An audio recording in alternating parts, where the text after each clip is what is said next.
shares 651 billion naira as revenue accrued in the month of June. Minister of Finance presents symbolic sukuk checks worth 162.5 billion naira for 44 road projects. Central Bank of Nigeria's Monetary Policy Committee retains monetary policy rate at 12.5%. The Apex Bank also meets experts in the healthcare sector research amid COVID-19 concerns. This is Business Express, and we're reaching you from Abuja, Nigeria's capital. I am Uplang Dakok.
We begin with the latest FAC meeting, where revenue accrued to the Federation account in the month of June rose to 696.184 billion naira, following the recovery of oil prices and the exchange rate unification. The Federation Accounts Allocation Committee, FAC, at the end of its July meeting at the weekend in Abuja, got to share 651.184 billion naira of the generated revenue. The electronic meeting, chaired by the Accountant General of the Federation, Ahmed Idris, gave a breakdown of the revenue generated to include gross statutory revenue of 524.526 billion naira, value-added tax of 128.826 billion naira, and exchange gain put at 42.832 billion naira.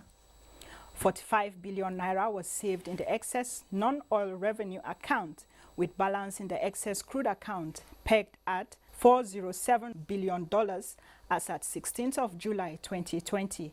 In the month of June 2020, import and excise duty, value-added tax, companies' income tax, and oil and gas royalty recorded significant increases, while petroleum profit tax declined.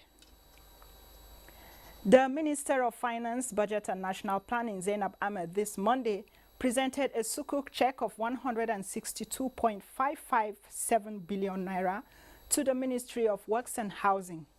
The fund, secured by the Debt Management Office on behalf of the federal government, is to fund 44 key road projects in the 2020 budget.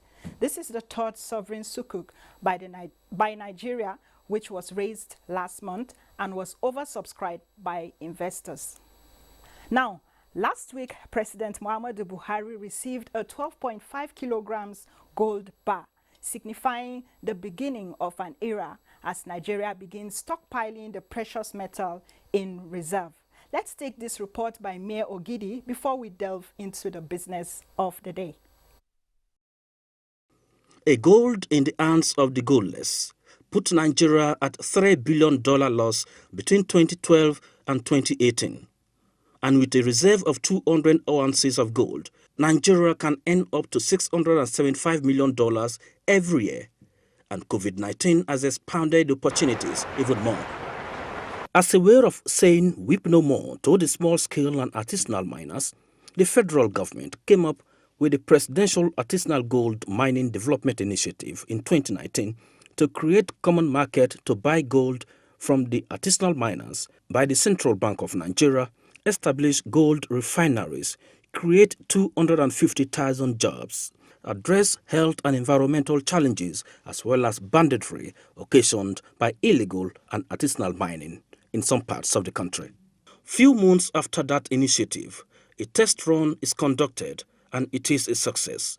A 12.5 kilograms artisanally mined gold bar valued at over 268 million naira from the artisanal miners to the federal government, and the Ministry of Mines and State Development prepares for full-fledged operations. Talking about the Presidential Artisanal Gold Mining Development Initiative, I'm being joined by the Executive Secretary of the Solid Minerals Development Fund, Fatima Shinkafi. You're welcome to Business Express. Thank you, Mupang. All right. So can you take us through the Presidential Artisanal Gold Mining Development Fund? What exactly is it about? It's an initiative to foster the integration of artisanal and small-scale miners into the legal, economic, and institutional framework in the country. Okay. Okay, so for an artisanal miner, how does he or she finally get the products to the central bank?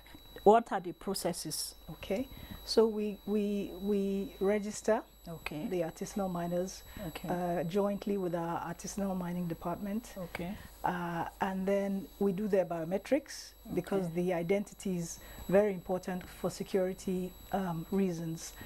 We do KYC, open bank accounts for them, and then we give them technology to boost their productivity. Okay. We give them geological services to map where they're working, so they work on sites. Okay.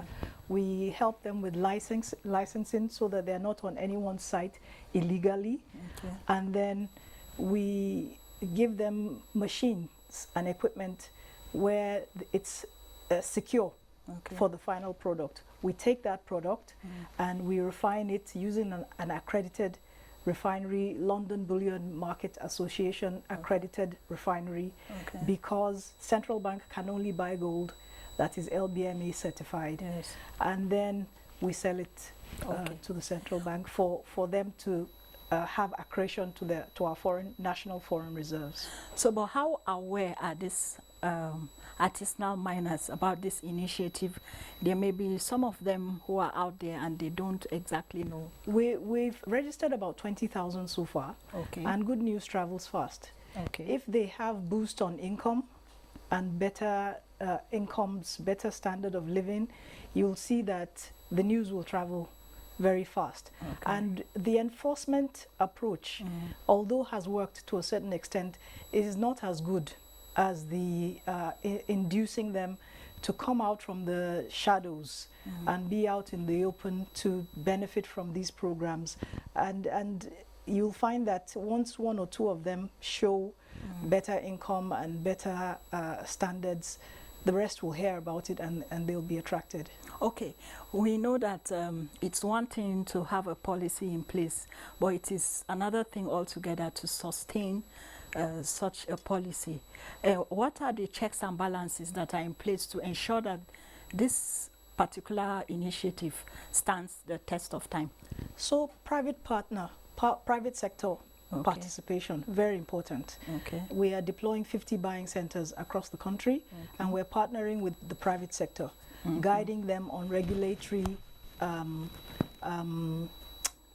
measures Okay. that they need to be aware of, Okay. OECD guidelines. We're partnering with local and international organizations for traceability, accountability, and there's a good governance structure. So the key to its sustainability, I think, is making sure that there's effective private sector participation and an off-taker that Okay. is solid, like the central bank. Yes. I don't foresee in the near future the central bank telling us we're tired of dollars Okay. in our foreign reserves. Yeah, I want to believe so as well.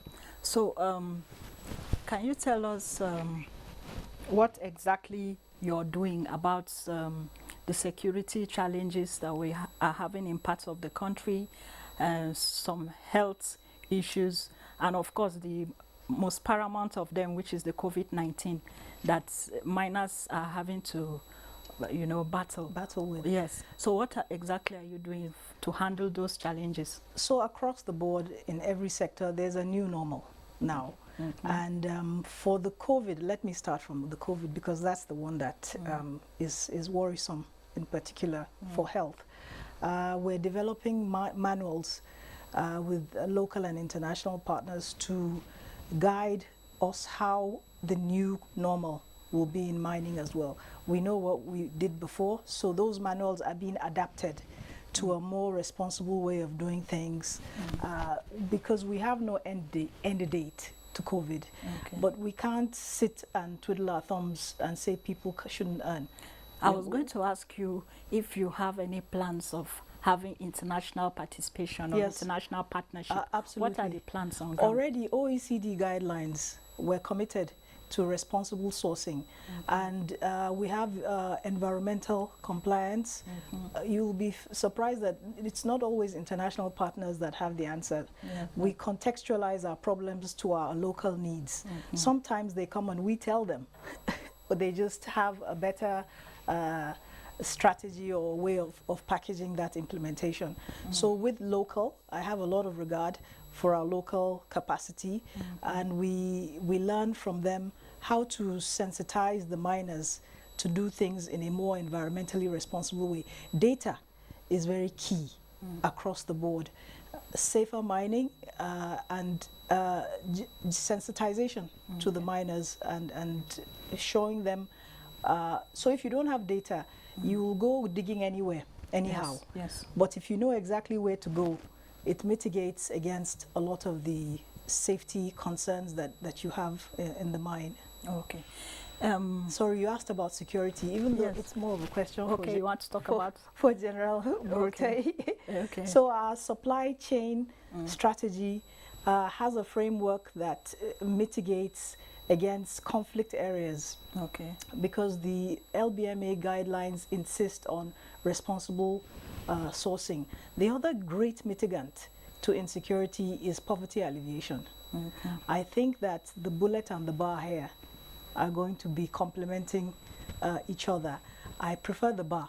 Okay. Enforcement is very difficult across a wide area of Nigeria. As you know, it's very expensive as Sorry, well. I'll just ask you this last question. Okay. So, do you think that gold has come to stay economically to help Nigeria out of her revenue challenges? Absolutely. We're going to have job creation. We're going to boost the diversification efforts, the sustainability plan of the economy. Fiscal and monetary policies will get strengthened, and will create jobs and get accretion to our foreign reserves as well. Okay. Thank you very much, Fatima Shinkafi, the Executive Secretary, Solid Minerals Development Fund. Thank you for coming. Thank you for having us here. All right. So this is Business Express reaching you from Abuja. The program continues after this break.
The 274th Monetary Policy Committee meeting of the Apex Bank has held in Abuja amid concerns over coronavirus and policy steps to keep the Nigerian economy from steep fall as predicted.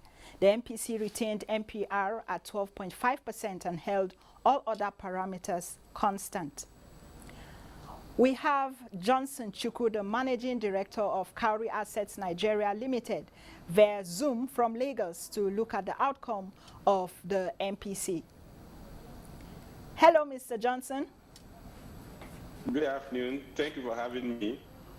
Okay, so the outcome of the MPC meeting, the holding of or the retention of the MPR at 12.5%, did you expect it? Yes, it was most expected, given the variables, the economic variables. And like the central bank governor said, we really can't afford to tighten now, despite the pressures on inflation rate, the pressure on the exchange rate, because you really need to rather stimulate the economy. At the same time, you can't afford to be losing, because if you're losing, you worsen those tendencies of pressures on exchange rate and inflation rate. So it was a situation where the most rational thing for the Monetary Policy Committee to have done is what they did, which was to keep the benchmark rates at current levels. Okay, so do you see this shaping the economy in the coming months, bearing in mind a steady rise in inflation and other key parameters? You know what the central bank is of priority to the central bank today is to stimulate economic recovery. It has to come at a cost, and one of those costs is the increase in inflation rate. At the time when the globally what central banks are doing is to introduce some level of quantitative easing, both the fiscal and the monetary sides. So the Central Bank of Nigeria has no choice than to adopt measures that will stimulate economic recovery. It could come, like I mentioned earlier, at the cost of an increase, an uptick in inflation. But that is a better evil than a deep economic recession that could be engendered by any policy that entail contracting or further tightening of the monetary policies. Okay, Mr. Johnson, what do you see happening to banking services in the country and the exchange rate in the second half of this year, 2020, and perhaps into 2021? Okay, if we look at the banking services, we look at credit creation. I think the banks will be very conservative in creating new credit, because when the economy is weak, the tendency that you could have an uptick, an increase in non-performing million is high. So the banks will rather focus on granting some level of forbearance to existing borrowers, given that economic activity is slow. I think on credit creation, we should see a slow credit creation as it relates to private sector credit. On the exchange rate, we should expect that Naira will continue to come under pressure. Recall that our major foreign exchange earning sources are export of crude oil, which currently average, our Brent crude average about $40, $43 per barrel. And our production, our quota, OPEC quota has actually dropped to just about 1.4 million barrels per day. Even when you add the condensate of about 300,000 barrels, you are still looking at 1.7 million barrels per day. Last year, we produced about 2 million barrels per day average. And the crude price today, I did mention, is about $43 per barrel. Last year, average crude price was about $64 per barrel. So we should expect that earnings from crude oil sales will decline. Again, other sources like diaspora remittances have also declined, because globally, even Nigerians who live outside the country are not earning as much as they were previously. And then you look at foreign portfolio investment, that has also slowed down because of global economic crisis. So in terms of foreign exchange supply, the economy will, to some extent, be starved of foreign exchange supply, and that will put pressure on existing reserve, as well as lead to an uptick or a depreciation of the local currency. So we should brace up for some level of adjustment, further rate adjustment, as it relates to the Naira-dollar exchange rate. All right, thank you very much, Mr. Johnson Chukwu of Cowry Assets Nigeria Limited, who joined us via Skype from Zoom, rather, from Lagos. Thank you for your thoughts. Thank you for having me. All right. The Central Bank of Nigeria has been meeting with a body of experts of Health Sector Research and Development Intervention Scheme. The meeting is against the backdrop of the Central Bank's quest to finance health infrastructure and guarantee Nigeria the best of healthcare services. Meanwhile, the Nigerian bourse logged a weekly loss of 0.06%, triggered by losses from Nigerian breweries, corn oil, and Julius Berger last week. The stock market report for the week ended 17th July 2020 indicates that a total turnover of 1.016 million shares worth 3.436 billion naira were traded in 18,092 deals last week by investors on the floor of the exchange. The NSE All-Share Index appreciated by 0.08% to close last week at 24,287.66 basis points, while market capitalization stood at 12.670 trillion naira.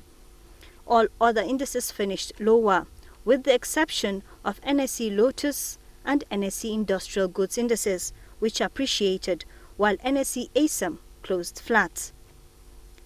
The financial services industry led the activity chart with 784.322 million shares, valued at 3.305 billion naira, traded in 10,592 deals.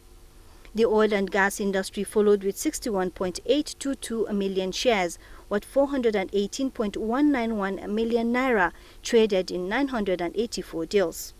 The third place was the consumer goods industry with a turnover of 42.999 million shares, worth 1.102 billion naira, traded in 2,848 deals.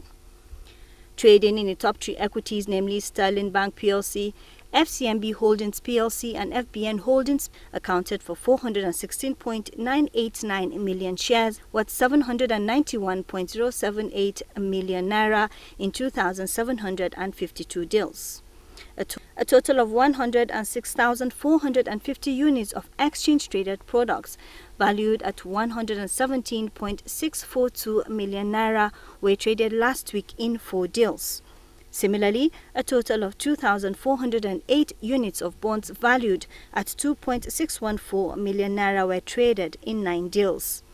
In the price movement chart, 26 equities appreciated in price, 36 equities depreciated in price, while 101 equities remained unchanged.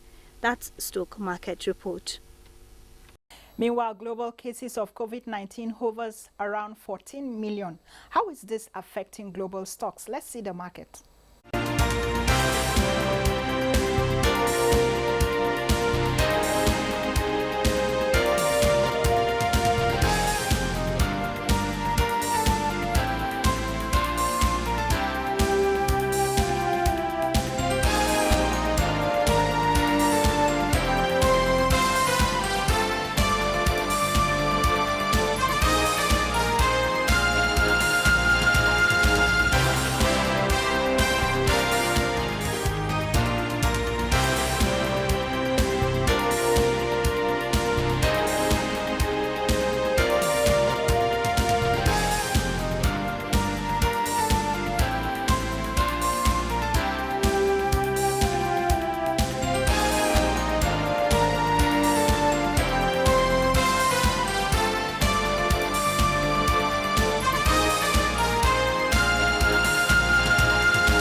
Nigerian banks are set to limit debit card spending abroad to ease forex risk. Let's see the exchange rate.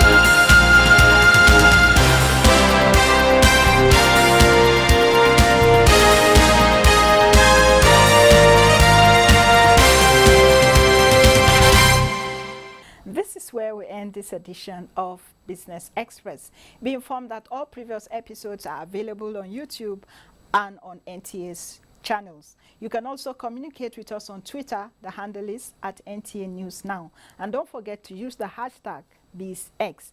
And as the world battles COVID-19, make sure you follow all the laid down guidelines. Business Express returns Tuesday at 9:30 a.m. on the network service of the NTA.